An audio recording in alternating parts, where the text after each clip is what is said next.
Sir ये वो कपड़े हैं जो साहब ने मरने से पहले ने पहना था और मेम साहब ने इनको जलाने के लिए कहा था।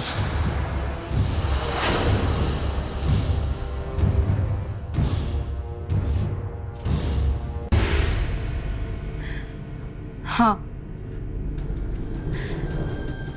मैंने ही कहा था इन कपड़ों को जला देने के लिए, क्योंकि मेरे पति की मौत प्लेग जैसी खतरनाक बीमारी से हुई थी। और मैं नहीं चाहती थी कि इस बीमारी का शिकार और कोई भी हो, इसीलिए जलाने के लिए कहा था। लेकिन इसके अलावा मेरा और कोई इरादा नहीं था। ये कपड़े अभी के अभी फॉरेंसिक लैब भिजवाओ और डॉक्टर मजुमदार से रिक्वेस्ट करना, बल्कि ये कहना कि मैंने कहा है कि वो जल्द से जल्द इस एविडेंस को प्रोसेस करें।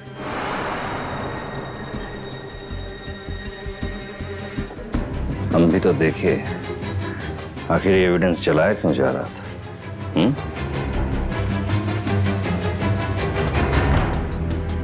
चलो रोमिला देवी, आई होप अब आपको समझ में आ ही गया होगा, जब तक ये केस सॉल्व नहीं होता आप शहर छोड़ नहीं सकते।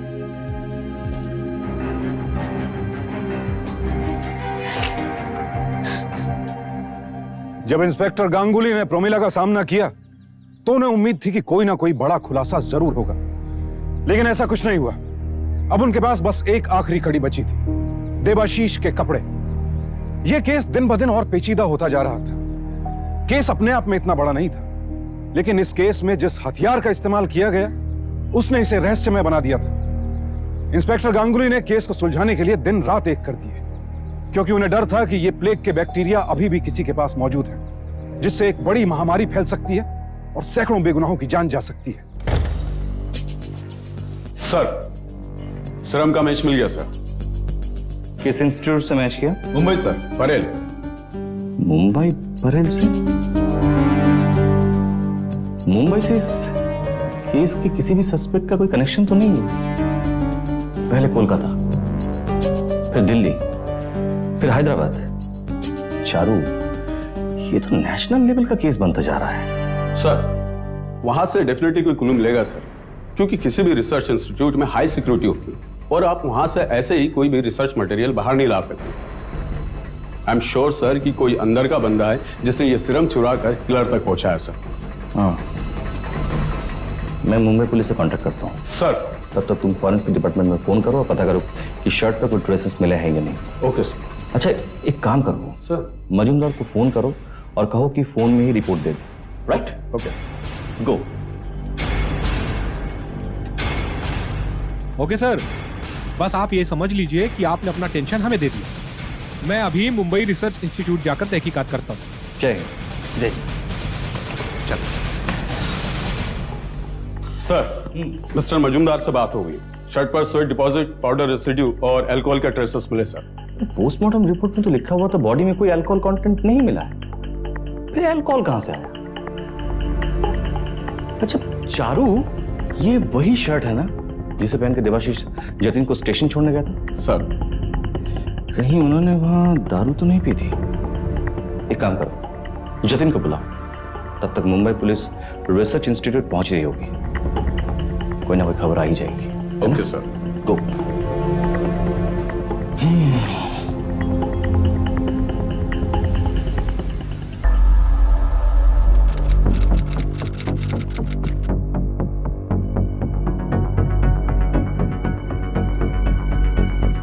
Hello sir. हेलो, ये इंस्पेक्टर गाँव हैं। ये यहाँ एक मर्डर केस के इंपॉर्टेंट एविडेंस की तहकीकात करने आए हैं। याद है कलकत्ता से प्लेग सीरम का सैंपल आया था? जी सर। आप बता सकती हैं कि आपके लैब से सैंपल कोलकाता कैसे पहुंचा? जी मैं तो खुद ही हैरान हूँ जब से मुझे ये पता चला है। ये सोच सोच कर मुझे नींद नहीं आ रही है कि आखिर वो सीरम कोलकाता पहुंचा कैसे, क्योंकि ये सीरम लैब के जिस सेक्शन में है वहाँ सिर्फ 3 लोग ही एंटर हो सकते हैं, सर, मैं और हमारा लैब असिस्टेंट। कहाँ मिलेगा आपका ये लैब असिस्टेंट? सर, आपने मुझे बुलाया? मैंने नहीं, इन्होंने बुलाया है। मी काहीच नाही केलं. बोल बोल, सिरम बाहर कैसे गया? हाँ? बोल बोल ना. अरे बोल ना. बताता हूँ साहब, मैं बाहर लेकर गया था.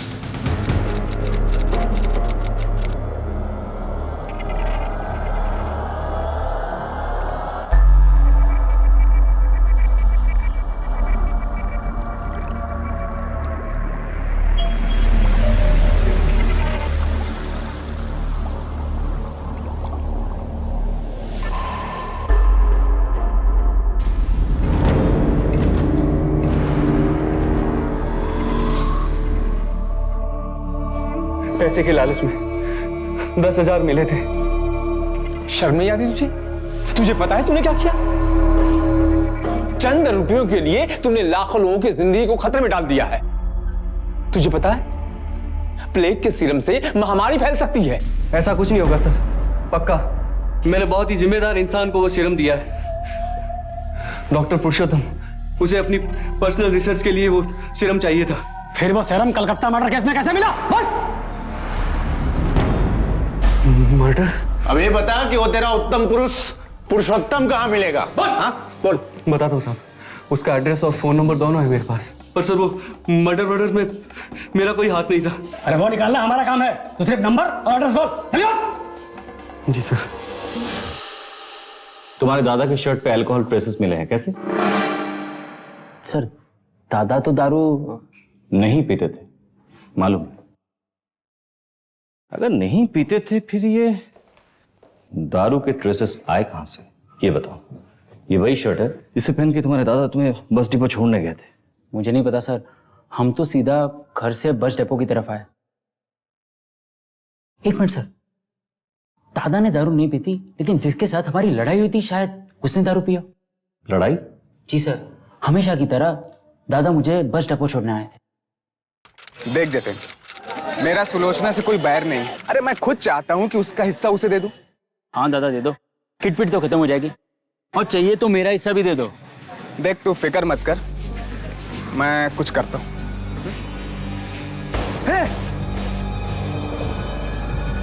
देख के नहीं चल सकता क्या?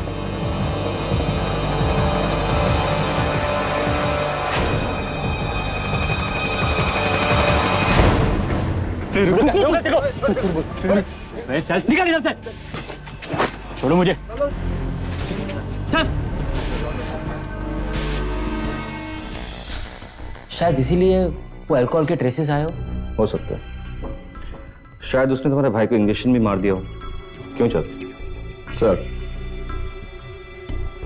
अच्छा, तुमने स्टेटमेंट में झगड़े का मेंशन क्यों नहीं किया?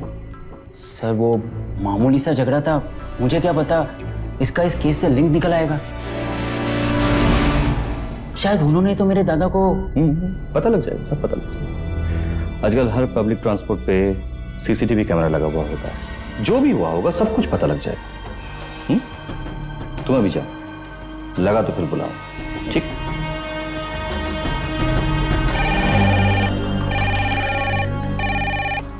हेलो सर, लैब असिस्टेंट ने जिस डॉक्टर पुरुषोत्तम को सेरम बेचा था उसका एड्रेस और फोन नंबर मिल गया है. ग्रेट. बस हम उसे टेस्ट करने ही जा रहे हैं. Great great great great. लगता है हमें खून ही मिल जाएगा. इधर हमें भी एक लीड मिली है, आप पुरुषोत्तम को पकड़िए और मैं देखता हूँ ये लीड हमें कहां तक पहुंचा. जय हिंद. Yeah sir. Okay. Sir, good news है. बस डिपो वालों से बात हो गई है. उनका कहना है कि जब तक हम लोग वहां पहुंचेंगे वो सीसीटीवीज की फुटेजेस अरेंज करके रखेंगे. गुड. चलो. सर.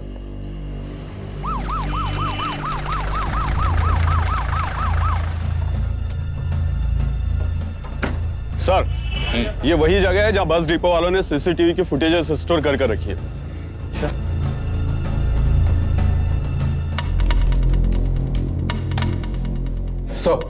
ये देखिए, शायद आप लोग इसी झगड़े की बात कर रहे हैं.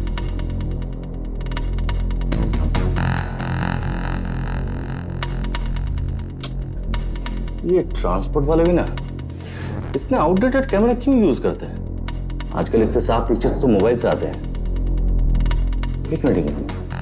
पॉज कीजिए, पॉज कीजिए, पॉज. ये चारू सर, देखा तुमने तो लाल जर्किन वाला जब देवाशीष से टकराया, सर कुछ क्लियर नजर नहीं आ रहा है सर।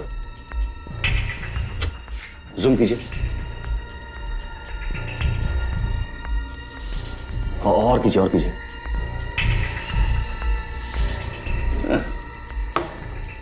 कुछ नहीं दिख रहा है साहब, फिर से वहीं आ गए।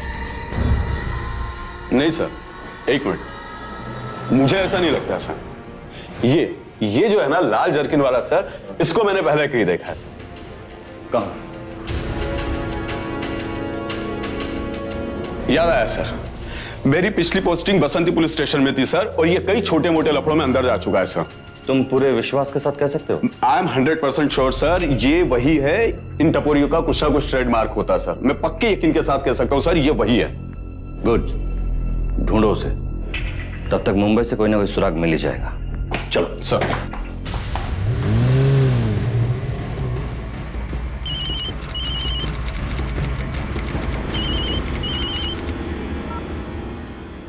हाँ,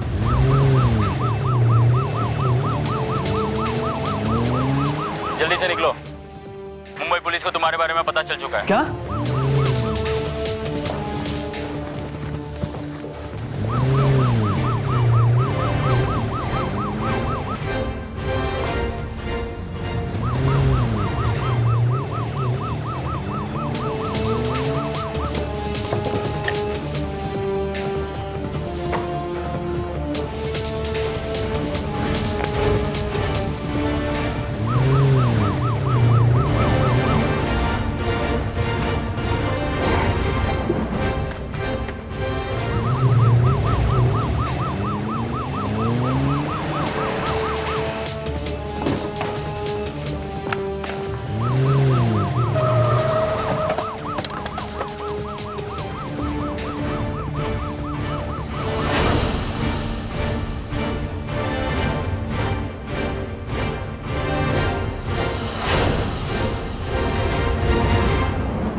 सर यहाँ तो टाला है।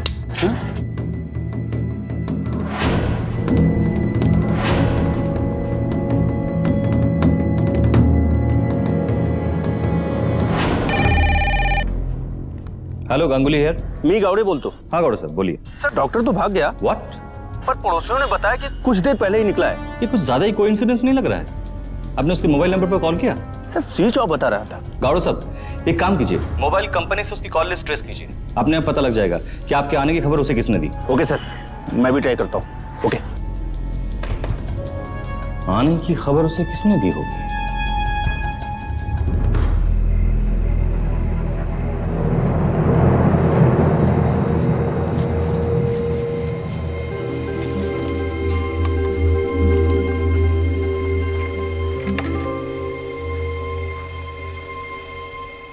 है मां किच्छु खबर?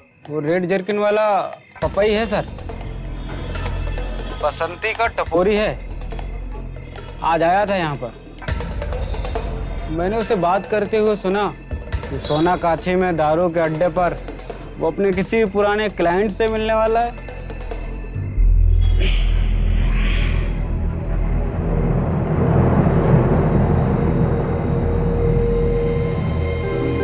सर हाँ, ये आखिरी मौका है, मिस कर गया तो ये केस कभी नहीं सॉल्व हो पाएगा। मैं भी निकलता हूँ। Okay sir. ओके।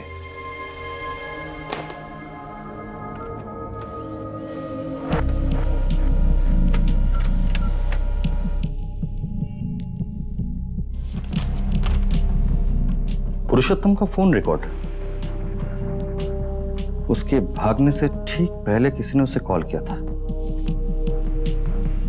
लगता है आज खूनी पकड़ा जाएगा।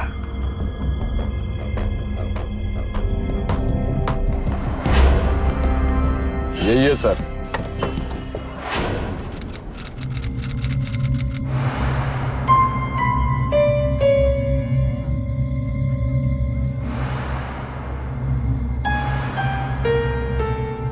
सावधानी से यूज करिएगा, स्ट्रॉन्ग पॉइजन। ए टोपो, मिक्सर ला मिक्सर।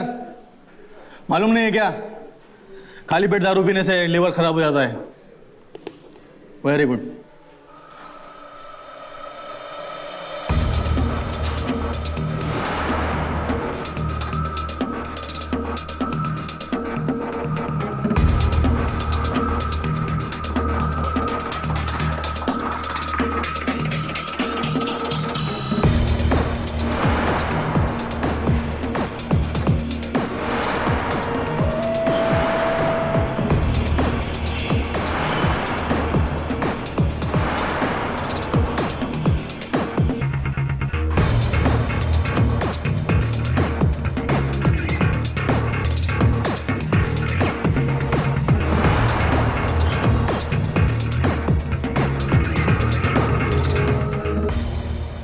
बोलो, कैसे याद किया?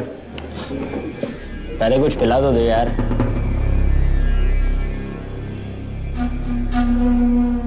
ए टोपो, एक गिलास और ला।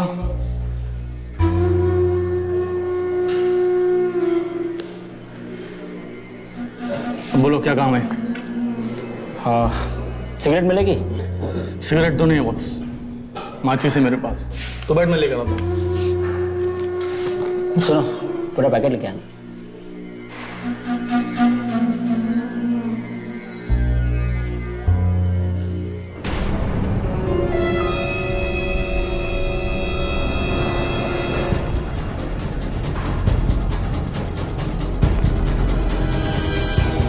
पकड़े सर? नहीं अभी नहीं।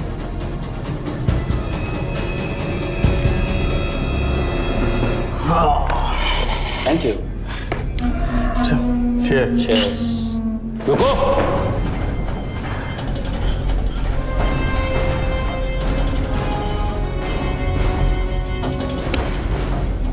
ये दारू नहीं, जहर है।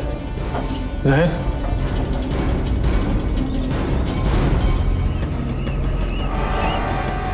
सॉरी जतिन, तुम्हारा खेल खोता हूं।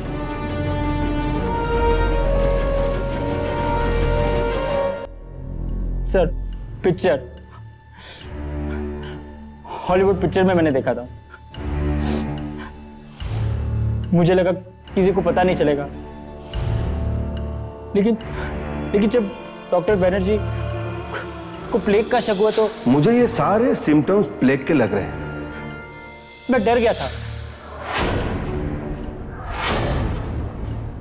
आई थॉट अगर मैं ही बता दूंगा तो किसी को मुझ पर शक नहीं होगा। दादा की बाजू देखे, ये निशान देखे, ऐसा नहीं लगता जैसे किसी ने उन्हें इंजेक्शन दिया। वैसा ही हुआ जब तक दारू के ट्रेसेस नहीं आए थे। जब आपने मुझे पूछा तो तुम्हारे दादा की शर्ट पे अल्कोहल ट्रेसेस मिले हैं, कैसे?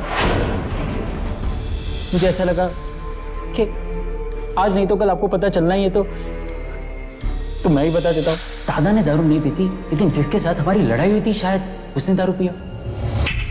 मुझे नहीं पता था कि उस दिन। ग्रेट, लगता है अब हमें खूनी मिल जाएगा।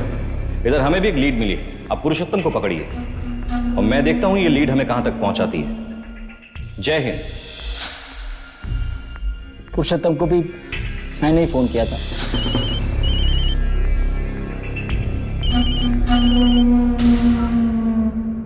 हाँ, क्या हाल है? हाल छोड़ो, जल्दी से निकलो। मुंबई पुलिस को तुम्हारे बारे में पता चल चुका है। बस फिर आखिरी कड़ी बची थी, पापा।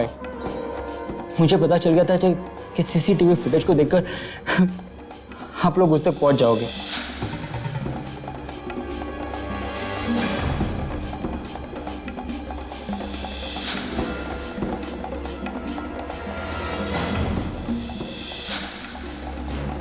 तो मैं चला उसे मारने। थोड़ा सावधानी से यूज करिएगा, स्ट्रॉन्ग पॉइजन है।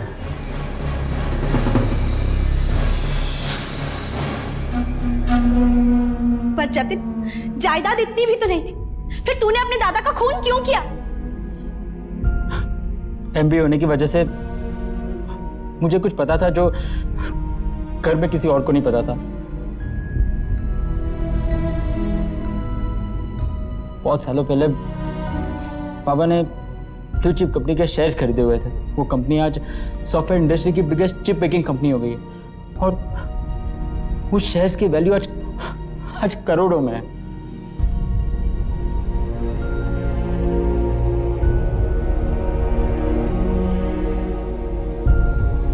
तभी मैंने डिसाइड कर लिया था कि ये पेपर्स सिर्फ और सिर्फ मेरे होंगे। मैं जानता था कि ये पेपर्स के बारे में सिर्फ दादा जानते हैं और अगर दादा नहीं रहे